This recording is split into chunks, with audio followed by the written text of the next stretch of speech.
Pourquoi une Chevrolet Corvair? Tout simplement parce qu'au fil des années, j'ai apprécié ces lignes et c'est qu'on n'en voit vraiment pas beaucoup dans les cars shows. Donc jouer la carte de l'originalité, une fois de plus, ça me plaît vraiment. Alors comme base, j'ai choisi une Chevrolet Camaro SS. Après, pour tout ce qui est l'enveloppe extérieure, donc là j'ai tout découpé sur la Camaro, enlevé tout ce qui était enlevable.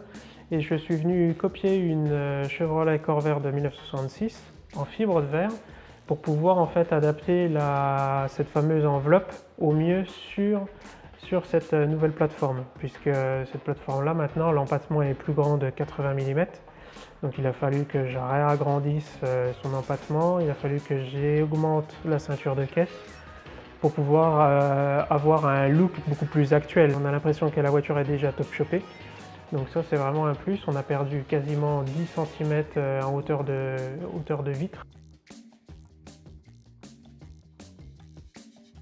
Aujourd'hui on est le 11 juin 2019 et la caisse, la semaine dernière je viens d'adapter en fait les deux flancs de chaque côté.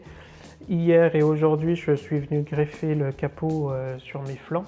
Donc là en fait je suis en train de faire tout le prototype de la voiture pour pouvoir après ensuite le copier et ressortir les pièces définitives, quoi. Donc j'espère d'ici 2 mois, on refera une petite interview pour savoir où j'en suis.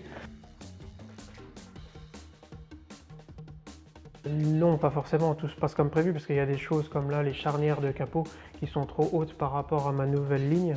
Et donc là, il va falloir adapter, transformer, peut-être recréer les pièces pour pouvoir pallier à ce problème-là. Mais c'est pas le premier et ce sera pas le dernier.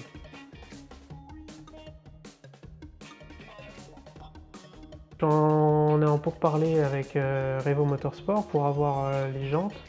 Des jantes de démo en fait pour pouvoir s'adapter au mieux au véhicule et que je puisse après moi travailler ma carrosserie parce que je voudrais sortir les ailes arrière de quelques centimètres mais il me faut les jantes, donc pour l'instant je suis un peu bloqué, donc je travaille sur l'avant et d'ici le mois prochain je pense qu'on aura les roues. 2 ou 3 fois dans l'année j'ouvrirai mes portes pour que vous puissiez voir le véhicule, comment il avance, et le fait de le voir en vrai, ça a une autre dimension. Je tiens à remercier Sokal Frenchy pour l'import du véhicule et qui a permis d'avoir une vraie expertise sur place, parce que c'est pas évident à 9000 km d'acheter une voiture, et voilà, donc big up à vous. Dijon Auto Racing pour les lieux, et juste vous êtes au top, on continue comme ça. À Vibe pour la sonorisation qui sera embarquée dans le véhicule. Airlift Performance pour les 4 suspensions de la voiture.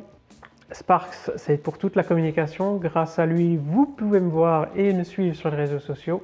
Et MPA pour les supports de communication qui me suivent à fond dans ce projet aussi. Et bientôt d'autres sponsors de taille qui vont aussi s'ajouter à ma liste.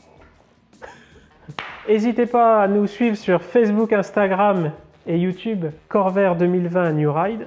Tous les soirs, je vais poster une photo ou une vidéo de l'avancée des travaux.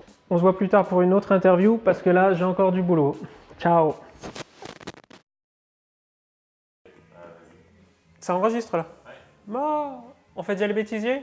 Mais qui c'est qui passe tout nu là devant la caméra?